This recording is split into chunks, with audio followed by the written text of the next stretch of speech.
שחרית, מנחה וערבית. אז הפעילות הקהילתית היא הקשר שלו עם האנשים. כל פעם שיש איזושהי בעיה בעיר, לא יכול להיות שאבא לא יהיה מעורב בה, שלא יהיה זה. לא יכול להיות שאבא לא יירתם לסיוע, לא יכול להיות שאבא לא יעשה משהו, משום שהוא בשבילו זה חיים, זה הכיף, זה הכיף שלו, זה שיגעון שלו, הוא אוהב להראות מה שהוא יכול. וכשאתה אומר שוויינגרטן היה ראש העיר, מה זה אומר? ויינגרטן היה ראש העיר, והמשמעות של ראש העיר במושגים ההם, זה לא כמו שיש אצלנו פה מועצה מקומית וזה, אבל אני חושב שהמשמעות של ויינגרטן היא כאשר יש אירועים או שהם קריטיים מאוד, או שהם משמחים מאוד, כמו שכל ראש עיר משתתף בהם. ואני לא זוכר כמעט שום פגישה שלו עם ויינגרטן. אבל אני יודע רק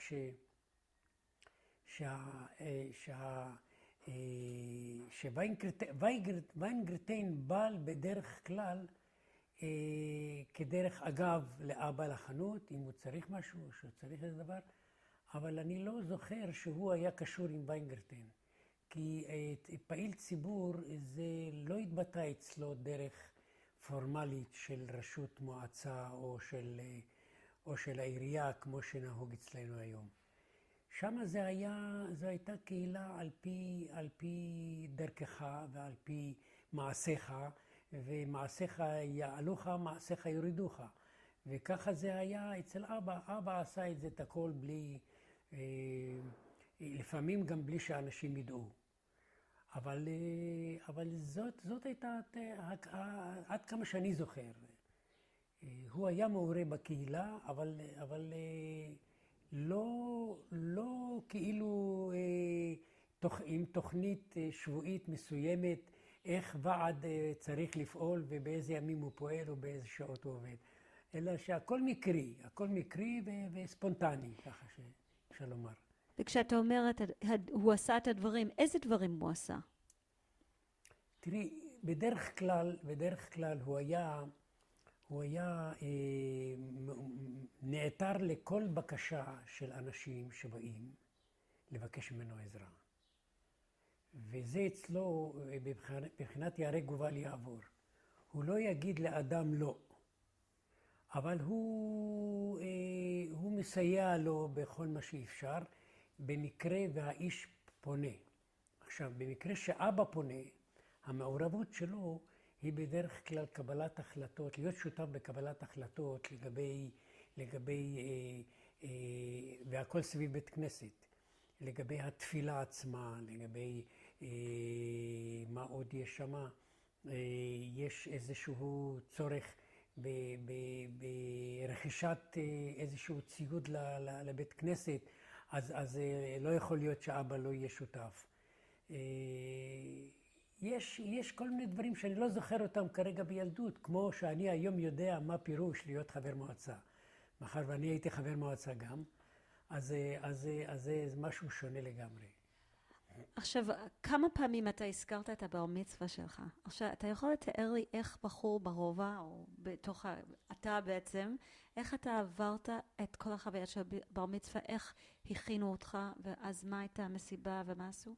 תראי, מסיבה אני לא זוכר שהייתה, אבל הייתה התכנסות גדולה מאוד בשביל הדרוש, ושם ישנה ארוחה. אני לא יודע אם זאת חגיגה, אבל זה יותר לכבד את התורה מאשר לכבד את הילד. אבל הילד כבר זוכה במחמאות, הוא מקבל מתנות וכו'. אבל מה שבעיקר רציתי לומר זה שהדבר הראשון שהטריד אותי זה לשבת ללמוד בעל פה את הדרוש. בעל פה ללמוד אותו. מי כתב אותו? המנחה, הרב שהכין אותי. וכשהוא הביא לי את הדרוש אבא, אז אני זוכר שאני כעסתי, למה ציון וישראל לא למדו בעל פה? למה אני צריך ללמוד בעל פה? אז הוא אומר, בני, אתה לא הם, אתה בן שלי ואני רוצה שאתה תראה לכולם שאתה באמת יודע. וזה היה ייסורים בשבילי ללמוד בעל פה, זה לא סתם, למה? זה 2 עמודים כאלה מלאים, בעל פה, זה לא פשוט. ואיפה הכנת את זה? בבית ספר? במקום לא, אחר? אני הלכתי לפורת יוסף, אצל הרב שהכין אותי, זה רב שידוע וקיבל תשלום עבור זה ניכר, ואבא עקב איתו יחד אחרי הכל, ושואל אותו, נו מה איתו? ולפעמים הוא היה מאוכזב כשהיה שומע ממנו, לפעמים לא. אבל האמת היא שמעולם לא התמודדתי עם לימוד בעל פה, בכמות ובהיקף כזה. והייתי ביום ובלילה משנן ומשנן, ואתה צריך להגיד את זה בלי להסתכל אפילו על הנייר. אז אני זוכר שאני טעיתי בדרוש. לא טעיתי, אמרתי אמת, אבל אני אספר לך מה. איפה עשית את הדרוש? את הדרוש עשיתי במסיבה שאבא הזמין את כולם לאולם בחמם ששיפץ והכין, ושם כל הקהל ישב, כל הקהל של בית כנסת. ורבי אלעזר באירועים כאלה הוא קהל גדול, באים לשם נשים וילדים, ואנשים, יש עזרת נשים בבית כנסת, אבל אנשים לא היו בפנים במסיבה. הם היו מסביב לחלונות, היו לנו שם חלונות שפתחנו לה אותם, וככה זה היה, נו, אין מה לעשות. נשים לא היו שותפות במעשה הזה, מלבד הבישולים וההכנות והעבודה קשה וכל זה. אבל מה התחלתי לספר? הבר מצווה, הדרוש. כן, הדרוש. אני טעיתי, לא טעיתי, אבל היה שם קטע שאמרתי בקפה בכסלו. אז הרב הידוע שהוא לא רב מקומי, הוא רב גדול שבא מחוץ לעיר, הרב יוסף שלוש, אני זוכר. ואז הוא אומר לי, רגע, תעצור רגע, הוא אומר לי, מה זה קפה? מה אתה שותה קפה? כ"ה בכסלו. כ"ה בכסלו. ואני התרגשתי קצת מזה, אז כולם צחקו. אז הוא רצה להראות שהוא רוצה שהביטויים שלי יהיו ברורים וחדים. אז זה אני זוכר, זה מה שאני זוכר שהוא אמר, ואני אמרתי בשטף מהר כדי לזכור, אני פחדתי שלא אזכור את הדרוש. וישבתי ולמדתי בסוף, וגם קפה בכסלו, אז תפס את המילה קפה והתחיל. הרי גם הוא צריך להגיד משהו בתור איש כזה שמשגיח על הדברים האלה. אבל מעניין, זה היה אירוע משמח מאוד. אני זוכר שאבא הלביש אותי חליפה יפה, נעליים חדשות, לקח אותי לשוק למטה, ובחנויות המובחרות, וקנה לכל האחים שלי ביחד, כולם צריכים לבוש אחיד, לא אחיד, אבל לבוש יקר שנקנה, וזו הייתה שמחה גדולה מאוד. באיזה שוק קניתם את זה?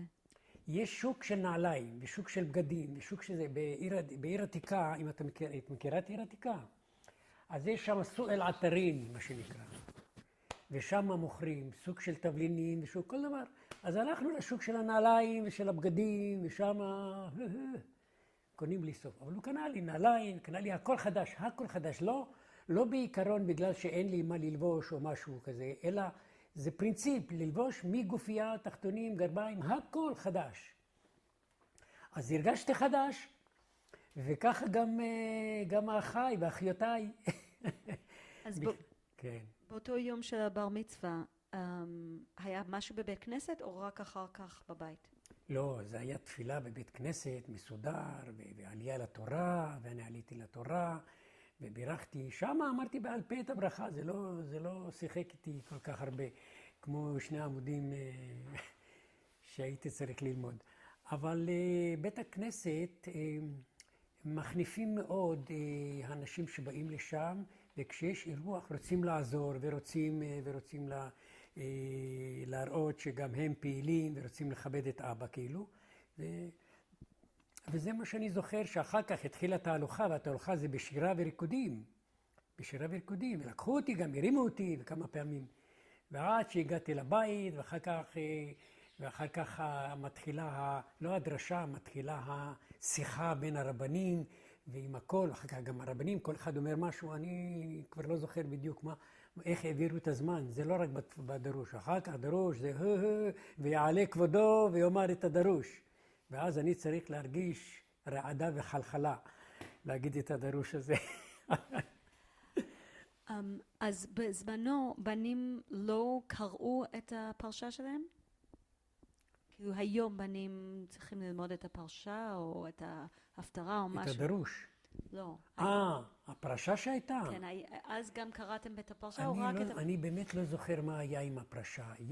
כן, יש דבר כזה, אני לא זוכר, נדמה לי שאני לא קראתי, אבל אני לא זוכר. אני עליתי לתורה ובירכתי, ואחר כך זרקו עליי סוכריות הרבה, והחזיקו לי את הטלית מעל הראש, ככה, את יודעת, שאני לא אפגע. ואני זוכר שזה היה, האירוע לעלות לתורה, זה לא היה בפרשה. היום אולי זה אחרת. אבל אז הייתה שירה מיוחדת. שירה מיוחדת, שמי שעולה לתורה, חתן בר מצווה, אז הוא זוכה לכל השיר עד שהוא ייגמר עד סופו. וזה שיר שכולם משתתפים בו. אני לא להשאיר לכם אותו עכשיו, אבל זה שיר ידוע מאוד, שעולה לתורה חתן בר מצווה, אז כל האנשים למעלה, והגברים במקהלה או לא במקהלה שרים, ובמיוחד שזה הבן של אברהם. אז אומר לו, הרבי אומר לו, אברהם, אני יודע למה קרא לך אלוהים אברהם. כי אתה מכניס אורחים הרבה. אז הוא אימץ את הרעיון שאברהם היה מכניס אורחים, אז הוא ידוע היה בעיר עתיקה, שהוא היה מביא את כל מקבצי הנדבות, האומללים מכל הסוג, שאמא הייתה רבה עם אבא רק בגלל זה, שהוא מכביד עליה, והיא לא יכלה לשבת בשולחן על יד אנשים שהם חצי מגמגמים וחצי כאלה. נכון, יש בזה גם דחייה, זה קצת מעורר, אבל אבא היה עושה את זה בטעם טוב. איזה סוג ארוחה הייתה בבר מצווה שלך? זה... תאמיני לי, איזה סוג אני לא יכול להגיד לך. אבל אני רק יודע שאבא, בשביל הרושם שהוא רוצה לעשות לאנשים, הוא מילא את... אני זוכר שאני, מה שהכי הרבה, זה מתנות שקיבלתי בכסף, והרבה חבילות סוכריות, אבל אוכל, אני לא זוכר בכלל מה אכלו אז, ומה הוא נתן, אבל אני יודע שהוא עשה הכל כדי שזאת תהיה סעודת מלכים. אבל והיה מקום, לא היה אחד שלא היה לו מקום, שולחנות וכיסאות והכל, אנחנו עבדנו שם, זה לא היה סתם ככה, זה בבית, אז לא היו עושים באולם. ואיזה סוג מתנות אתה קיבלת? מה אנשים נתנו? שעון, זה היה הכי יקר שהיה, ואני שמחתי שנתנו לי שעון, כי שעון זה היה הדבר הכי יקר. אבל אני לא זוכר, הביאו לי ספרים והביאו לי כל מיני דברים, אני לא זוכר אפילו מה. אבל זה דברים שככה, לא התרשמתי במיוחד, אבל שעון, מה שרציתי, זה היה לי. אז אנחנו התחלנו לדבר קצת על הבית שלכם שאבא שיפץ בחמם, אבל אף פעם לא באמת הגענו לעומק. אתה יכול לתאר באמת את הבית שלך בחמם, את החדר שלך? אני זוכר את הבית מצוין. אוקיי, אני זוכר את הבית מצוין. אני יכול אפילו לצייר לך את זה. אני אגיד לך, החמם, כשאת שומעת חמם, אז את חושבת, איך הוא עשה בר מצווה בחמם? ואיפה הוא חי בחמם? זה לא ככה. חמם היה אגף נפרד לגמרי. הוא היה מרתפי יותר. והוא עצום בממדיו. ושם היו האמבטיות והמים והכל. אבל זה לא היה פעיל, לא היה תקין. זה לא היה חמם שיש בו מים. זו היה חורבה, היו חורבות. זה רק היה מתקופת, אני יודע, שנים רבות. ואבא ניצל את המחסנים האלה לאחסון של הדברים, שלא יכול היה למצוא מקום לדברים שהוא היה לו. היה לו הרבה מאוד דברים היה רוכש. אז מה זה היה שם? כן. אז ככה, את נכנסת, מצד שמאל זה שני החדרים הגדולים, ואחר כך ממול יש חדר גדול מאוד של 4 מיטות, ואחר כך מצד ימין היה מטבח, והמטבח יורד, והוא מתמשך, את יכולה לרדת במדרגות, 3 מדרגות בערך אחר כך, ובכניסה הראשית לחמם. היא הייתה לא הכניסה הראשית של האנשים שנכנסים, אלא הכניסה הראשית של החמם, היא הייתה הגבול של האולם הגדול של הבר מצווה. עכשיו, את נכנסת לשם, את פונה שמאלה ואת רואה אולם שהוא פונה שמאלה ישר, עד לבריכות הגדולות, 2 בריכות היו גדולות, שהיו גבוהות וכמו חומה, שאת עולה עם מדרגות ארוכות ואת יורדת לתוך האמבטיה, ואחד הייתה יותר נמוכה, שהיו לה מדרגות והיית יכולה להיכנס. פה היה בשביל הילדים ושם על מעלה בשביל המבוגרים. עכשיו, למה זה היה כל כך גבוה, הפרש גדול, אני לא יודע. אני רק יודע שבתוך הבריכה היינו נכנסים אחי ואני בתוך הבריכות, בשביל לחפש חלקים של אופניים, סקייטים, כל מיני דברים שאבא היה זורק, ואבא היה רוצה להתפטר מהם. אבל החמם הוא היה חמם שזה יותר אתר ארכיאולוגי, הייתי אומר. זה מה שהיה. אבל אני רוצה להבין איך הייתה הבית שלכם. קודם כל זה הבית רק שלכם, כבר לא גרו שם עוד אנשים. לא, זה רק שלנו.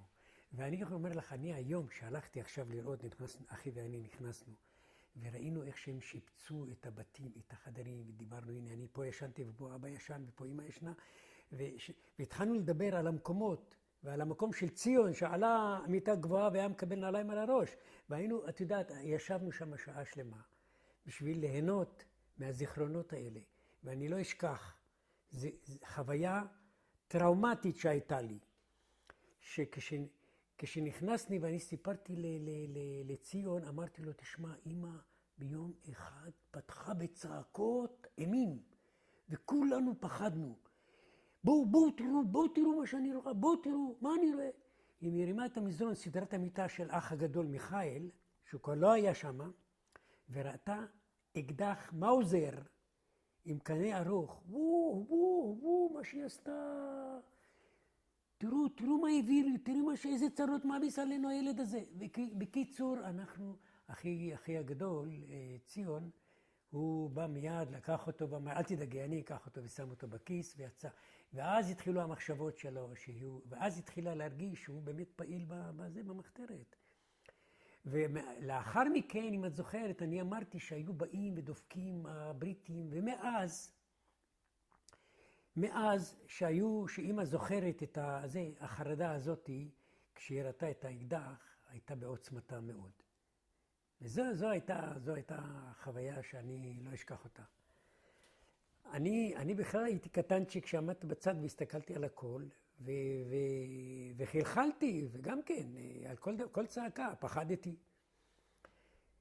אבל זה לא היה כל כך נורא, כי אמא עשתה מזה בעיה. כי היא לא רצתה שמיכאל יהיה בארגונים, ובדיוק באותה זמן דיברו על עכו ועל אלה שרוצים להוציא אותם לתלייה. אז היא כבר ידעה, ואחר כך סיפרנו לו את זה, והוא בא, הוא לא היה בבית, הוא כנראה היה מחוץ לבית. אבל מיכאל היה בן הבכור שהיה באמת פעיל. הוא היה הראשון שקנה אופנוע, שעלה איתו למירון, ועלה למירון עם כל הקבוצה שלו של הבית"רים, וכשעלינו למירון להילולה של רבי שמעון, אז באו אנשים, ידעו אנשים מעיר עתיקה, שידעו איפה אנחנו נמצאים, באיזה חדר, אז באו ואמרו לו, אברהם, בוא תראה את הבן שלך, בוא תראה, תוקע בחצוצרה. והבריטים, ורצנו מאוד, מה אני רואה? אני רואה, כולם רצים, הבריטים רצים ויורים באוויר. רצים, ואז בהתחלה ראו תהלוכה של חבר'ה מהבית"רים שרים, והוא תוקע בחצוצרה, בראש עם דגל ביד.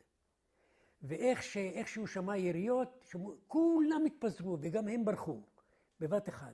ואבא בא ורואה איפה לא רואים אותו, לא ראינו לא את מיכאל ולא את אף אחד.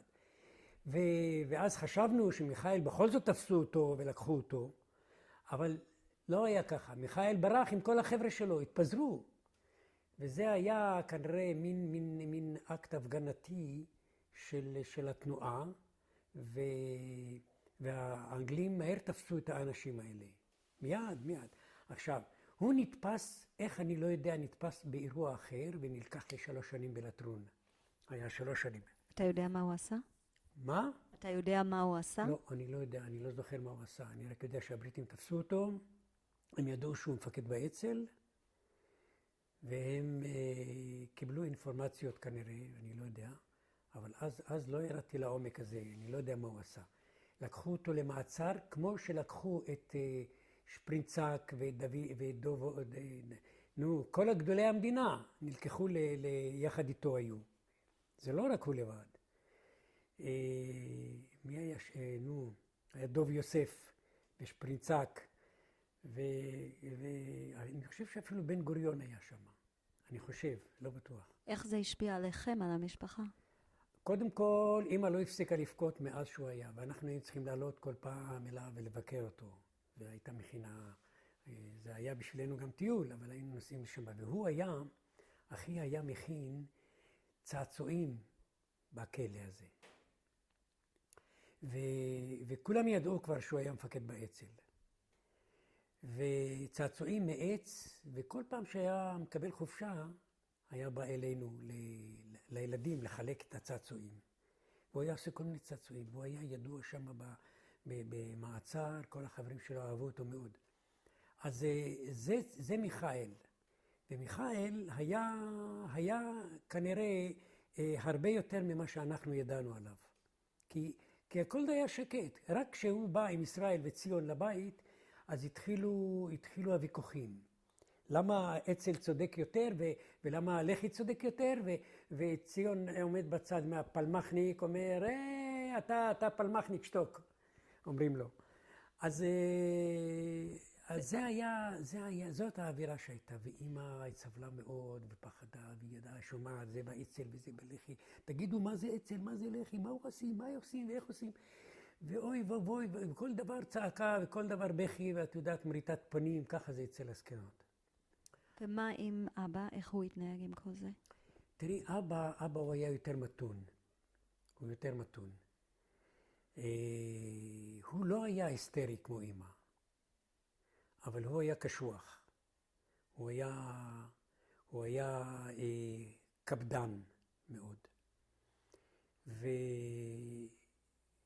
ואני לא הרגשתי את זה כל כך. משום שכאשר היינו יוצאים לטייל עם שמחה וציון, שזה האחים הגדולים עליי, כאשר 2 הגדולים כבר לא בבית, אבל אלה היו איתנו בבית. אז אבא תמיד אותי מחזיק ביד, ולי הוא קונה, וגם להם הוא קונה, אבל קודם שמעון. וזה לא היה נוח לי, כי לא פעם אחת שמחה רבה וציון רב וכעס, למה רק שמעון צריך לקבל או משהו כזה? לא זוכר מה זה, זה היה טיולים שהיינו עושים פעם בשבוע, כשהיינו רוצים לצאת מהגטו הזה לעיר הגדולה. והטיול הזה היו נהנים גם האחים שלי, ציון וישראל, אבל ציון היה באמת ילד יוצא מן הכלל.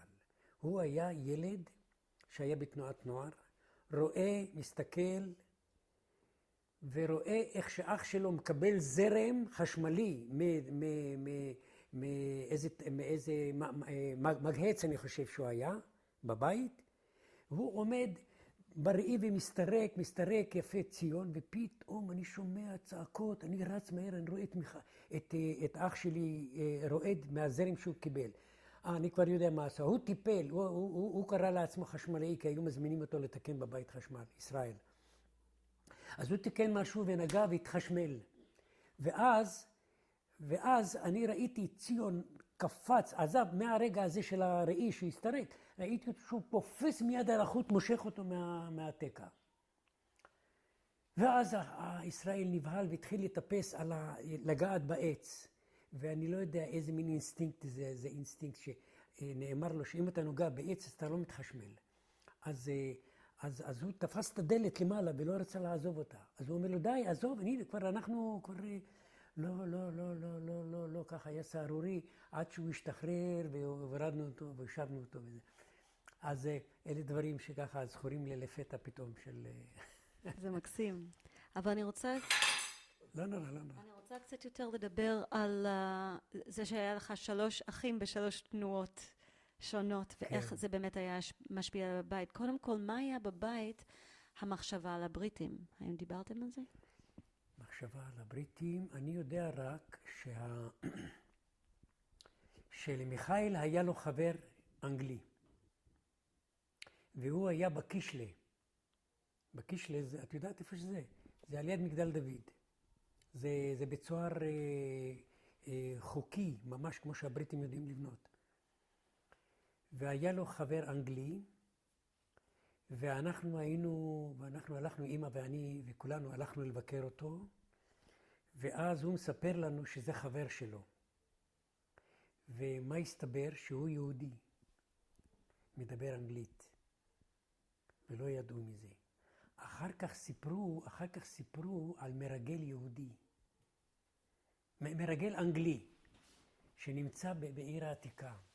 זה אחר כך אני תרגמתי את זה, וישבנו עם אחים, ואמרתי, אמא, אני זוכר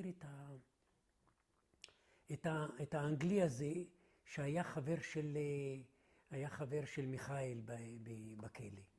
עכשיו, איך הוא חבר אני לא יודע, אבל מיכאל אמר לנו שהוא כנראה נמצא איתם, אבל מיכאל היה איתו בקשר בבית המלאכה, שהיו עוסקים, כאלה שגם הוא עוסק, או שהוא באמת היה מלשין או משהו כזה של מטעם הצבא.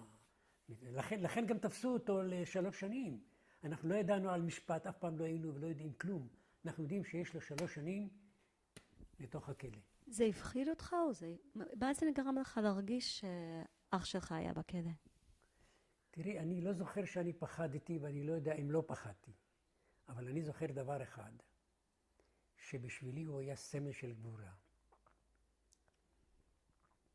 קודם כל, החיוך שלו והרצון הטוב היו מפליאים. הוא פעם אסף אותי בקטנוע שהוא היה נוהג משער יפו לכיוון עיר עתיקה. ואנחנו היינו מביאים את האוכל מימין משה לאבא, לחנות, אם את זוכרת. אז אני הייתי עם האוכל, והוא מרחוק זיהה אותי, הוא היה על הכביש, ואני הייתי על השבילים למטה. והוא זיהה אותי, עצר, עלה על השבילים, ואני רואה את אח שלי ב-SA, זה לא סתם אופנוע, זה אופנוע ענק. אז אני רואה את האח שלי עם אופנוע. ואז הוא עושה לי, מה? ואז הוא אומר לי, בוא, עלה. ואני כל כך שמחתי, ראיתי אותו, רצתי, נפלתי עם האוכל, הרטבתי את כל הלכלוך, בסוף ככה קשרתי איכשהו את האסיר, ועליתי לקטנוע שלו, זה אני זוכר. אחר כך אני זוכר שהוא לקח אותי והתגאיתי בו מאוד, ופחדתי לנסוע, תפסתי אותו ככה מאחורנית, והוא טס בשער יפו, והנה כל הערבים שמכירים את אבא ומכירים את זה, הווא אל-ולד תבע אברהים, אל-ולד. וערבי אחד שהיה עם אבא במירון, היה גם תמיד מזעיק את אבא מפני סכנות, הוא היה עובד עם אבא קצת. אז הוא גם האיש שקרא לו לבוא לראות, ואומר לו, יא אברהים, תעל שוף אבנק בדורב מוזיקה, את יודעת מה זה? בוא תראה את הבן שלך תוקע בחצוצרה, זה היה במירון. ותמיד אנחנו נפגשים האחים, אז אנחנו מתלוצצים, מדברים כל אחד על השני, ככה, את כל החוויות האלה. אז שמה גם כן, כשאני ראיתי אותו, כשהוא לקח אותי על האופנוע, ועברנו בדיוק איפה שכל הערבים עם הסלים, עם כל זה, אז הוא אומר, היו עדה אבן אברהים, פיל מוטורסייק, סייקל. אז תשמעי, יש כל מיני רשמים שמגיעים לאוזניים שלי ככה באקראי, ואני לא שם לב, אבל בתודעה זה נקלט. כי החוויות הן כל כך גדולות, המרחב הוא כל כך גדול, והזימון של הדברים הוא מפתיע, ולכן כל דבר מפתיע הוא נשמר יותר בזיכרון. ואני ספגתי הרבה מבחינה זאת שהייתי ילד ששותק ורואה ולא אומר כלום. ומה חשבת על זה? על כל התנועות האלה, אצ"ל, לח"י, פלמ"ח? מה אתה רצית? אני פחדתי הרבה מאוד. אני פחדתי מאוד מאצ"ל ומלח"י. מציון לא פחדתי, כי ציון היה תמיד משוויץ ואומר, חבר'ה, אתם תלכו, ההגנה זה הפלמ"ח. זהו. אז מה שאלת אותי? ממה פחדת? אמרת שפחדת מאוד. אני פחדתי כאשר האחים שלי נפגשו בבית. והם העלו חוויות. בהתחלה היו מדברים, ואומרים מה עשינו, מה לא עשינו. ואני הייתי מקשיב לכל מילה. והיו מספרים דברים. אני לא הקשבתי לסיפור כמו שהקשבתי לחרדה שישנה במעשים האלה. זה מה שהפחיד אותי. ואחר כך, כל פעם שומעים בחדשות, אצ"ל, לח"י וכל זה, אז עוד פעם קשרתי זה תמיד עם האחים שלי. אז היה לי ככה מאוד מבולבל כל העסק. אני אחר כך הרגשתי את זה ממש יותר, כאשר הבריטים היו דופקים עם מכת של הרופא על הדלת בשעות הלילה המאוחרות. Where is מיכאל? Where is מיכאל? ואמא, וככה מקוננת. אז אלה היו לילות של חרדה מאוד גדולה. למה באו הבריטים? הם באו לחפש את מיכאל וישראל. ומיכאל וישראל הם חכמים. הם לא ישנים עם ההורים. והם יודעים שההורים יסבלו. ואמא גם כן בוכה כל הזמן. אז מה הם צריכים להיות שם? הם לא בבית, הם הלכו. הם לא נמצאים בבית. הם באים ככה בחטף, את יודעת מה, בסתר. מתחבאים, מתלבשים, ורק הולכים את הרגליים והולכים.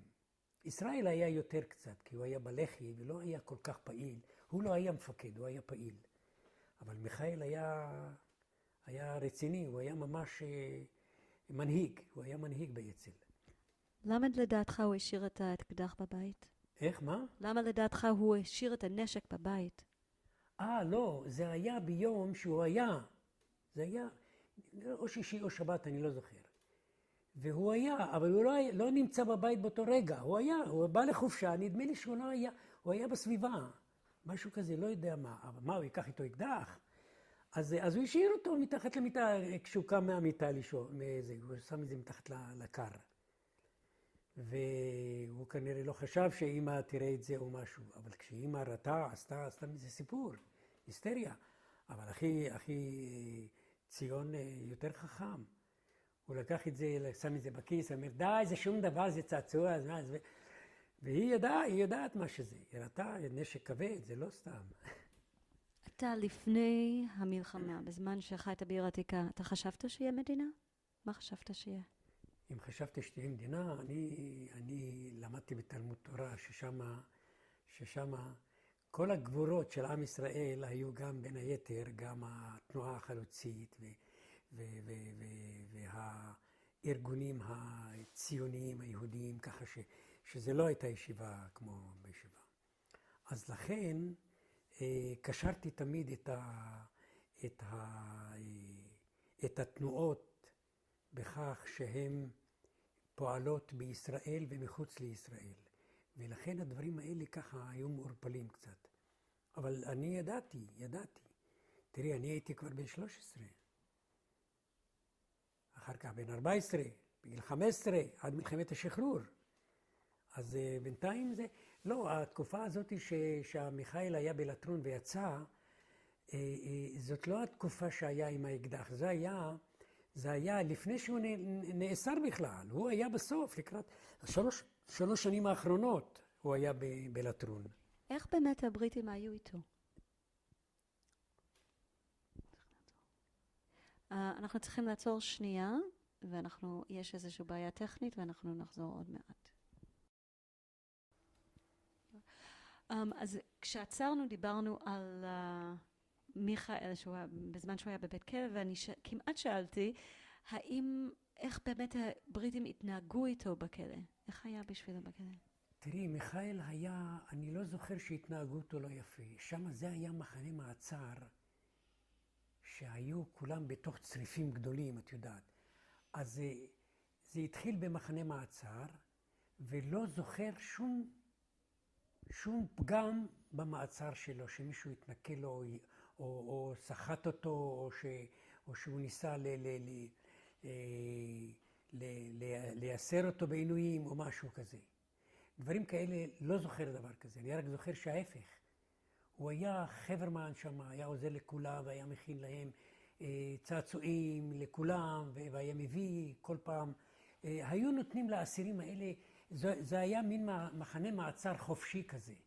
שאנחנו באנו, יכול היה לצאת החוצה ולטייל איתנו, לא היה שום איזה. זה היה מחנה פתוח. והאם לאבא שלך היה קשרים עם הבריטים בעבודה? לאבא היו קשרים עם הבריטים רק כאשר היו לו הקניות הגדולות שלו. ושום קשר בריטי, הייתי אומר, פה יותר משהו מסחרי, אולי אפילו הבריטים האלה הם סוכנים משניים או משהו קבלנים שמוכרים את הדברים, אבל אלה דברים מהצבא הידוע שזה עודפי ציוד שהיה להם. והאם לאבא שלך היה קשרי עבודה או חברות עם ערבים? כן, הרבה מאוד. תתאר. תראי, בכל מערך השיפוצים, בניית בתים והשכרת בתים וכל זה, מי שעבד הכי הרבה זה ערבים. מי שהיה בונה ומטייח ועושה רצפות והכל, רוב הערבים. עכשיו, לאבא היו עסקים ערבים גם בחנות כשהוא מכר וקנה. היה לו מהנדס ערבי, תשמעי סיפור קטן, עכשיו אני נזכרת. היה לו מהנדס ידיד טוב שלו. והמהנדס הזה היה מופיע כל פעם, לא מהנדס, עורך דין. הוא היה מופיע בחנות שלו כדי לנהל לו את הדברים שצריך, לא יודע מה, אני לא הייתי מתעסק בדברים האלה. אבל אני זוכר שהיה לו ויכוח, ואבא שם 10 לירות שטרלינג על השולחן. ואני ראיתי שהוא שם על השולחן. עכשיו, כשהוא בא נכנס, אז נכנסו לשיחה וכל זה. ונמשכה השיחה כמה דקות, אני יודע, רבע שעה. ואף אחד לא שם לב שה10 לירות שטרלינג נעלמו. אמרתי לו, אבא, איפה 10 לירות? הוא אומר לי, וואו! מסתכל עליו, אז הוא רואה, הרגיש שהוא ככה קצת מגמגם. אז הוא אומר לו, אדוני, עכשיו היו פה 10 לירות, אני רוצה שתוציא אותם לפני שאני עושה לך שערוריה. אין לי איפה. הוא אומר לו, תוציא את הארנק שלך. הוא מוציא, יש לו פנקס, בתוך הפנקס היו 100 לירות סטרלינג. 10 או 100, לא זוכר. אז היו בתוך הפנקס. הוא אומר לו, הנה, אתה רואה, זהו. אומר לו, טוב, אתון דרורי, די, קח אותם, אל תעשה טובה, מתחיל להתחנן וזה. והוא אומר לו, יאללה, עוף מפה, לך, לא רוצה לראות אותך יותר. את מבינה, אז זה, את יודעת מה, זה היה רגע שאני פחדתי שאבא לא יצא מכליו. כי אבא מסוגל להפשיט אותו כדי להוציא את ה... בסוף הוא הודה בזה שהוא גנב את זה. אבל זה היה סיפור של המגש, בו היה נוצרי, לא ערבי. ערבי נוצרי. עורך דין ערבי נוצרי, אבל מה עוד עם ערבים? עם ערבים היו לו תמיד תגרות, ותגרה אחת חשובה הייתה, שאבא היה בחוץ, היו לו 2 דלתות שהיה תולה עליהם פנסים ומשפחים וכל מיני דברים, ויום אחד ראיתי, השאיר אותי בחנות לבד, והוא הלך לסדר משהו. והנה עובר גמל עם חבילות גדולות, ומגרדות את כל הדלת שלה, את כל הדברים, מעך אותם. את יודעת, היה לו מטען גדול, וזה שוק, צר, עם גמל, עם מטען כזה גדול. בקיצור, אני נבהלתי, נכנסתי לחנות, פחדתי שלא ייכנס לתוך הוויטרינה. הייתה ויטרינה לאבא, והיו בה מדפים, בכל מדף היה משהו. אבל פחדתי, והוא לקח את הרגליים והתחיל לדהור מהר למטה לשוק, יותר למטה, איזו ירידה. ופתאום אבא מגיע, אומרים לו, דרי, תראה, תסתכל מה שעשו לך בחנות. הוא רץ מהר אליי, ואומר לי, מה קרה? סיפרתי לו את הסיפור, הוא אומר לי, איפה הוא הלך? הוא הלך שם. הלך, רץ, ואני כבר לא ידעתי מה שהיה שם. ואחר כך אני רואה אותו, איך שהוא תופס את הבחור עם האוזניים, ככה עם האוזניים, מביא אותו עד לחנות. הוא אומר לו, אדוני, אתה משלם עכשיו את כל הנזק שגרמת. יש פנסים לוקסים עם זכוכיות, נשברו. היו לו כל מיני משפכים וכל מיני דברים שהיו תלויים בחוץ למכירה. אז את כל זה הוא מעך ככה, ממש נרמס, ואז אבא הוציא ממנו כסף, ואחר כך, ואני יודע, אבא הוא לא פרייר, ככה שזה היה מחזה מאוד מאוד מרגש. היו אנשים לא יהודים שבאו לבית שלכם, או שהיו אולי בבר מצווה או בעוד חגיגות משפחה? יהודים היה לנו, לא יהודים, היה לנו נוצרי נחמד מאוד, שהוא היה ידיד טוב של אבא, עם אישה וילדים, שאבא שכר לו דירה אחת שהייתה בחורבה. והוא שכר לו בוגר שמה, וכל פעם הוא היה בא לעשות לאבא עבודות. אז הוא הזמין אותו, אבא הזמין אותו גם לבר מצווה, אני זוכר. רציתי גם לשאול אותך על הקשרי חברות של ההורים שלך. כאילו, אמרת שבשבתות הם הזמינו קבצנים, אבל האם היו להם אירועים חברתיים בין חברים? אולי הזמינו אנשים הביתה לארוחות או למשהו אחר? האם היו להם חברים, ואיך התנהל למי? להורים שלך? החברים הם החברים שאבא עבד איתם בבית הכנסת. עכשיו, היו לנו חברים, איך אומרים, חברים בנפש. ואלה החנויות, השכנות מולו, בצידו וכל אלה. זאת החבורה שהוא היה נפגש איתם והיה הולך לשתות איתם ביחד. והיה לו מנהג איתם, שכל אחרי העבודה, אחרי שהוא סוגר את החנות, יש שם, איך קוראים לזה בערבית? חמרג'יה. זה חנות שמוכרת משקאות חריפים בכוסות. ואבא כל יום היה לוגם אחרי העבודה ובא הביתה מסטול, מבסוט. אז אני תמיד הייתי מלווה אותו, הולך. אז בקיצור, כשאבא היה נפגש עם החברים, כולם היו הולכים לשם, ויושבים ושותים ונהנים מהאירוע. זאת אומרת, זה היה התכנסות כזאת חברית שהיא מעלה חוויות ביניהם. צחוק, את רואה, הלשנות, רכילות, כל מה שיש. ומדי פעם הזדמן לי ככה לראות אותו, להיות איתו, ללוות אותו הביתה כשאני גומר יחד איתו וזה. אבל את הכוסית הזאת הוא לא שוכח. היה שם בחור דתי, נחמד מאוד שהיה מוכר איזה. איך היה נראה המקום? של מה? שמכרו כוסיות. זה חנות גדולה עם דלפק, והוא מוכר יין, מוכר בקבוקים והכל. אבל יש לו גם חביות שהוא מוזג לאנשים שרוצים לשתות רק כוסית. אז אנחנו היינו עוברים, מה היה שם רגע עוד משהו אני זוכר? כן. לא נשאר לו משקה חריף שאבא אוהב. ואבא אומר לו, איך זה אתה, מה זאת אומרת, אין לך משקה חריף? אני לא זז מפה עד שאתה לא מביא לי משקה. ואבא כנראה שזה בדם אצלו כבר, הוא לא. הוא אמר לו את זה ככה בלשון מליצית. אז הוא אומר לו, אדון דרורי, חכה קצת, אני אביא לך. חכה רגע. הלך לאיזשהו מקום והביא בקבוק, כזה, כמו שהוא אוהב. זאת אומרת, אנשים היו עושים את רצונו. גם אם אבא לפעמים היה מאבד את השליטה. אני זוכר שאבא איבד שליטה על חנות המכולת של חבר הכי טוב שלו, שהיו לו חביות של סרדינים, שכל העובי, הדגים הגדולים חתוכים ככה בפרוסות עבות, בתוך חביות כבושים. ואני זוכר שאבא התעצבן פעם אחת, לא יודע למה, הוא לקח את זה ותפס את זה מעבר לכביש, העיף את הנתח הזה של האבא. כנראה שהייתה איזושהי רמאות מבחינת הטעם או הסוג, כנראה שהוא טעם וראה שזה לא זה מה שהוא כל פעם קונה. אז הוא התעצבן מאוד, לקח את זה וזרק את זה מעבר לכביש, את יודעת מה. והוא אומר לו, אין דבר, מחילה, אדון דרורי, אל תתרגש. אומר לו, מה זה? הוא היה, כשהוא במצב כזה שהוא מרמים אותו, אז הוא לא יכול היה לסבול את זה. זו נקודה שיש לה חולשה גם לנו. זהו.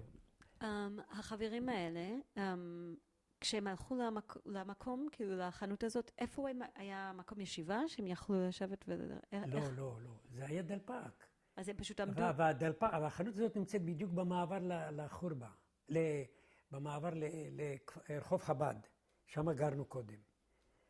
אחר כך אני לא זוכר באיזה מקום הוא היה שותק. כן, הוא היה הולך לשתות שם וחוזר. מי היו החברים שהלכו איתו? אתה זוכר? חברים שסוגרים את החנויות. כשסוגרים את החנויות, אז הם 2, 3 תמיד מצטרפים והולכים לשתות ביחד כוסית שם. ולא היו חיי חברה בין, כאילו עם אמא ביחד ואבא ביחד, חברים של... לא היו חיי חברה. אמא בכלל הייתה אשת בית. תספר לי קצת עליה, מה היא הייתה עושה? אוי, אישה רחמניה מאוד, רגישה מאוד מאוד. במידה מסוימת היא גם היסטרית מבחינת החרדות שיש לה. אבל היא הייתה אם נפלאה. ואני לא אומר את זה בגלל שהיא אימא. אני אומר את זה משום שכולם אהבו אותה בימין משה.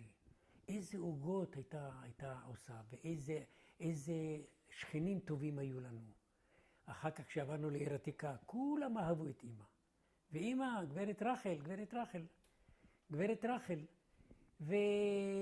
ואימא הייתה עוזרת להם מאוד. כל מה שרצו, חסר להם משהו בבית, באים לאימא לבקש. היא הייתה ממש אוהבת לעזור לאנשים. איזה מאכלים שהיא הייתה עושה שאתה היית הכי אוהב, בעיר עתיקה? מה זה? מחמר, את יודעת מה זה? אתה יודע מה זה מחמר? מחמר זו פשטידת תפוחי אדמה עם ביצים. אבל יש בפנים מטעמים. זה לא סתם תבלינים איך קוראים לה פיניונס בעברית? הצנוברים, או שקדים או משהו. זה דברים שלא אוכלים אותם יום יום, את מבינה? אנחנו עושים את זה, אבל זה, לא אמא. לא אמא, זה בכלל לא אמא. זה אמא כבר יודעת לעשות את זה מצוין, אבל זה לא זה. אבל מאכלים היה קוסקוס והיה ממולאים, קישקה ממולא, וחמין, היא יודעת לעשות. יש לנו חמין אצלנו שהוא היה תנור שאופה לחם. וכשהוא גומר לאפות ביום שישי, אז הוא משאיל את הגחלים ולא מכבה את התנור. וכל האנשים מביאים את התנורים, את הסירים, קשורים בחבל, ורשום את השם של כל אחד. אז אמא הייתה מכינה את כל מה שצריך. קישקה ממולא. מה זה קישקה? זה מעיים של עוף, דקים. וזהו בסבלנות הייתה ממלאת אותו בקישקה יפה, ובשר ותפוחי אדמה וביצים ושועית וחומוס, לא יודע מה שהיה. אבל זה היה סיר גדול שהיינו לוקחים את זה, מביאים את זה לתנור הזה, מכניסים את זה לתנור, ביום שבת אחרי התפילה, מוציאים, כל האנשים באים בתור, מוציאים את זה והולכים לאכול את ארוחת הבוקר. ארוחת הצהריים שהיא בוקר, בשביל שעה 10, 11, זה היה ארוחת צהריים. האם אמא הייתה עובדת או רק עובדת בבית? לא, היא הייתה אשת בית. ולכם, לילדים, היה לכם עבודה בבית? ילדים, עבודה בבית עצמו? כאילו, לעזור, תורנות. תראי, היו עוזרים, אבל בעיקר הבנות, הבת עזרה הרבה. ואני לא זוכר, אנחנו אולי היינו עוזרים במשהו, אבל אני לא זוכר שזה היה נחלת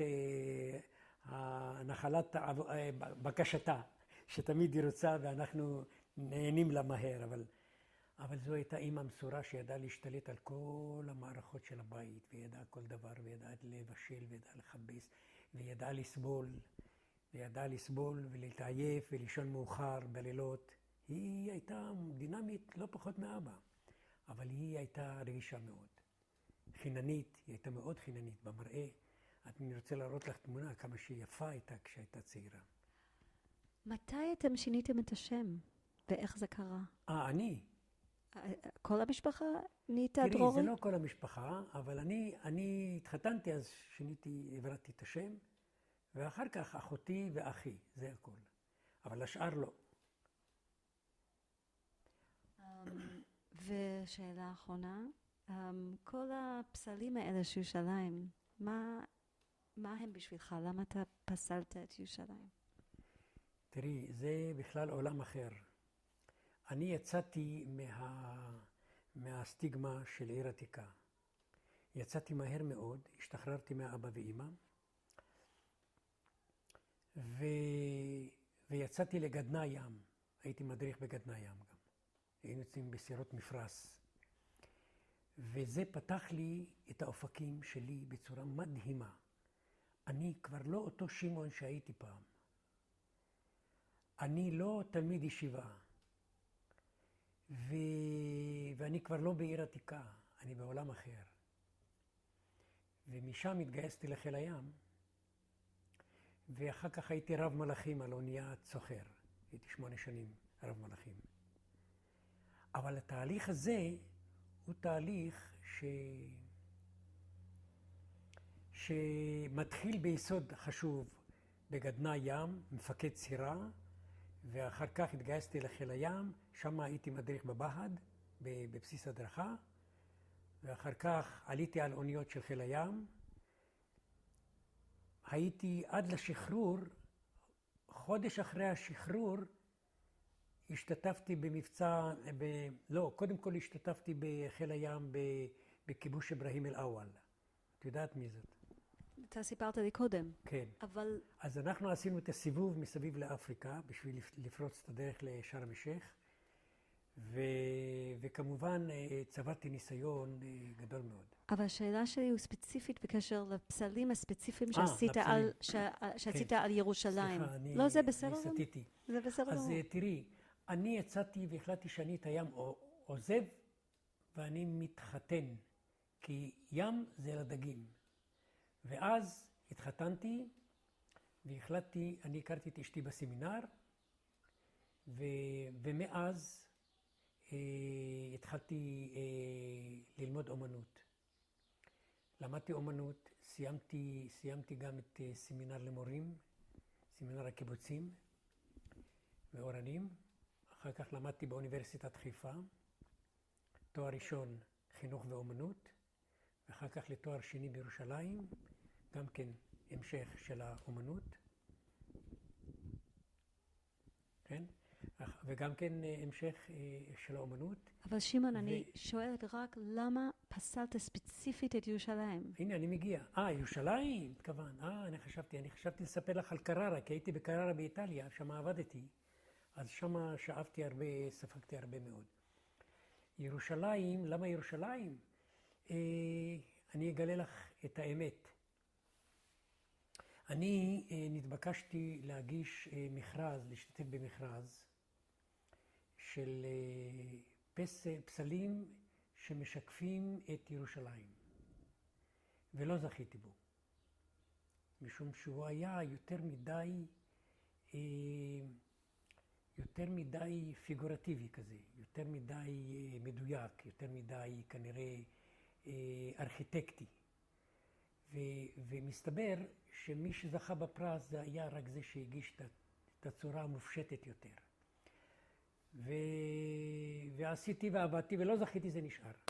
זה דבר ראשון. דבר שני, תהיתי מדוע העוצמה של הפסל המודרני הוא היה במחיר ביטול, אפילו אם אני אעשה מודל עירום, כמו מיכאל אנג'לו, לא יודע מה. זה לא יעזור. התקופה שלנו היא תקופה שהיא, הכל מותר באומנות, ויש הפשטה, ולפעמים באים פה אנשים, באים אוטובוסים מדי פעם. יש לנו כאן מדריכים 3 של אוטובוסים שבאים, והם באים ואומרים, אנחנו נהנים מהפסלים שלך רק משום שיש בהם גם את הפיגורטיבי וגם את המופשט. והאמת היא שזה מה שרציתי לעצב, אבל הייתה לי בעיה קשה מאוד להיפרד מהפיגורטיבי, משום שאת זה לומדים באקדמיה מדויק מאוד. ולכן אני אראה לך דוגמה פשוטה אחת. לא, אני רק אגש לשם. אני אראה לך תמונה, סליחה, אני שכחתי אותך. אתה רואה אותי? תסתכלו פה על הפסל הזה.